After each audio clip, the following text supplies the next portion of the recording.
সিদ্ধেশ্বর শিবালয় মন্দিরে তমলুকের সাংসদ দিব্যেন্দু অধিকারী সকাল সকাল পুজো দিয়ে আসার পর সাংবাদিকদের মুখোমুখি হয়ে কি বললেন শুনে নেব। কাঁথি পৌরসভার 17 নম্বর ওয়ার্ডের বাবা সিদ্ধেশ্বর শিবালয় মন্দিরে তমলুকের সাংসদ দিব্যেন্দু অধিকারী সকাল সকাল পুজো ছাড়লেন। পুজো দিয়ে বেরিয়ে আসার পরে সাংবাদিকদের মুখোমুখি হয়ে কি বললেন শুনুন। আজকের দিন অত্যন্ত পবিত্র দিন। 500 বছর পরে আজকে অযোধ্যা ঐতিহাসিক রাম মন্দির রামলালার প্রতিষ্ঠা।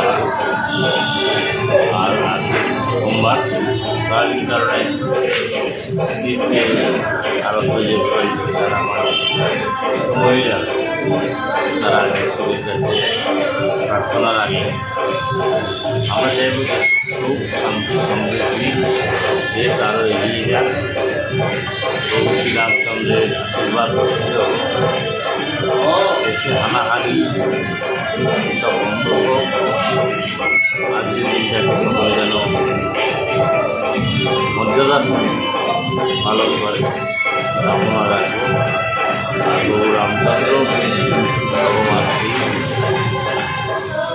সকলেই যেন আমাদের দেশকে আরও সমৃদ্ধ দেশের মানুষরা এগিয়ে নিয়ে থাকে। ইতিমধ্যে আমরা চাঁদে গেছি, সূর্যের দিকে এগোচ্ছে, বিদ্যার দিকে হচ্ছে, সমস্ত সংস্কৃতি